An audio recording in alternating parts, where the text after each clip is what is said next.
nothing here except just a bunch of little dudes walking around. What is this? Oh, Shane, this is the Void. The Void? What do you mean the Void? Well, it's where the cubes are. The cubes? What are you talking about? Today on Ninchronicles, it's about you, me, and the cubes. You brought me here for a bit? Yes.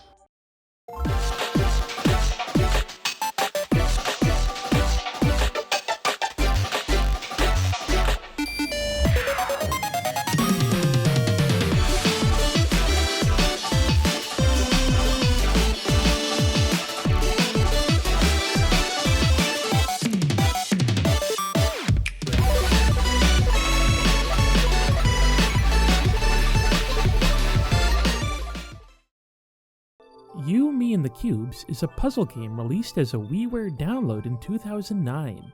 The game was developed by Phyto, which stands for From Yellow to Orange, a company that was led by Kenji Eno. He was a musician and game creator who had a couple unconventional games during the 90s. He decided to leave the game industry in 1999, but came back after seeing the Wii Remote unveiling at the 2005 Tokyo Game Show.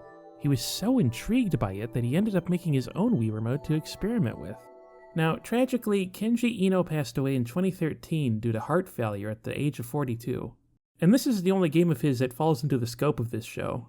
But I recommend taking a look around into his other work, like the horror series D that all feature what his company called a digital actress, or Real Sound, a sound novel without any graphics.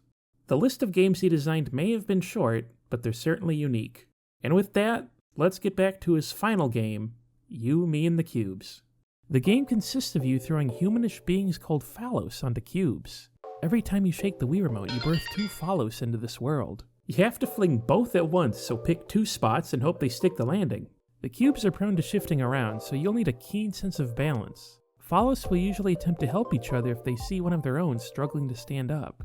Now it does take a while for that to play out, and you're kind of on a time limit here.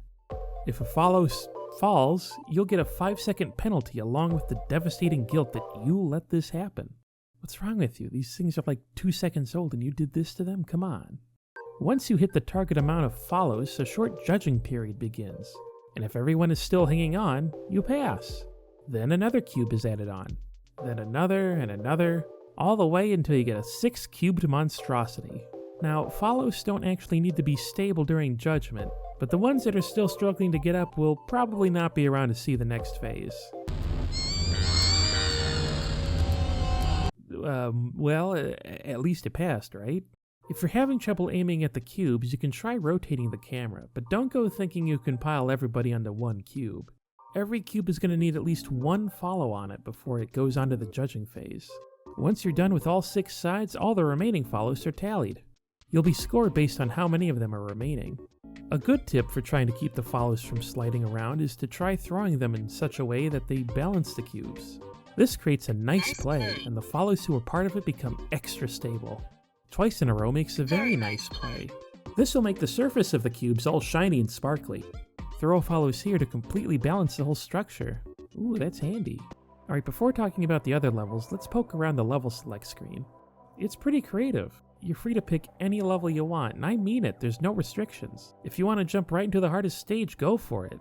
So you've got 6 levels that each have 6 stages, and those 6 stages have 6 phases in them. See, it's because a cube has 6 sides to it. Every completed stage is represented by a box that bounces around the square.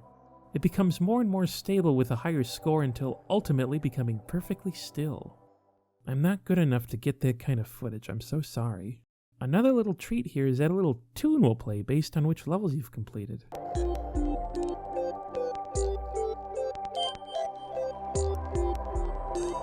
Ah, delightful. Alright, back to the gameplay. Gravity isn't the only thing you're up against. Sometimes your Wii Remote will play kind of an unnerving sound when you give it a shake. This means that a pal Phallo has been born. These pranksters are thrown out 1 at a time instead of 2, and yes, they must be thrown out.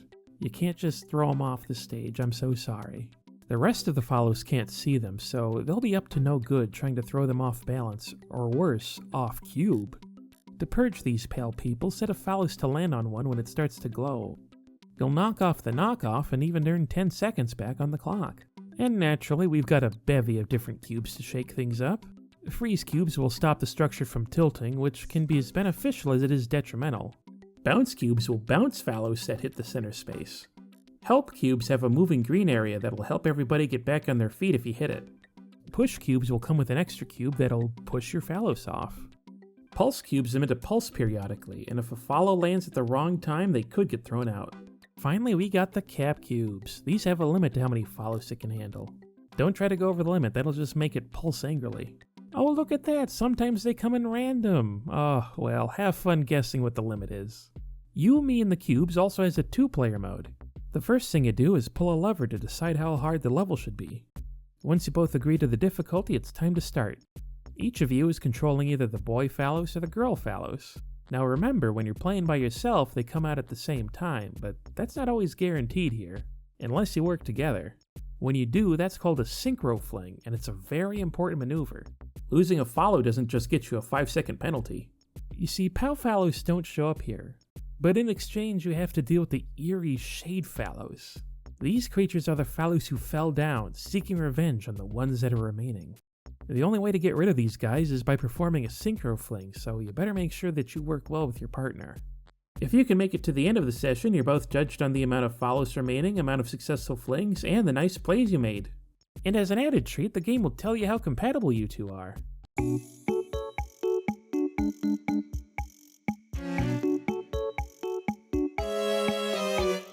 There is one more thing. If you can manage to beat all 36 stages, the credits might roll, but it doesn't mean it's the end. This is where you can choose to sink below the main game into 36 new levels. Not only are some of these stages more devious, but the judging period has gone up from 3 seconds to 5 seconds. So get ready for more tense, nail-biting moments of hoping your little guys don't fall off. You, Me, and the Cubes is a pretty challenging game, but it's a very unique one. There's plenty of levels to keep you busy, and for the confident, you can always try going for the gold or perfect scores. I mean, you don't want to lose all your precious phallos, right? They don't want to end up in the Fallout zone. But I think they left an eerie message in the save file, asking where will they go?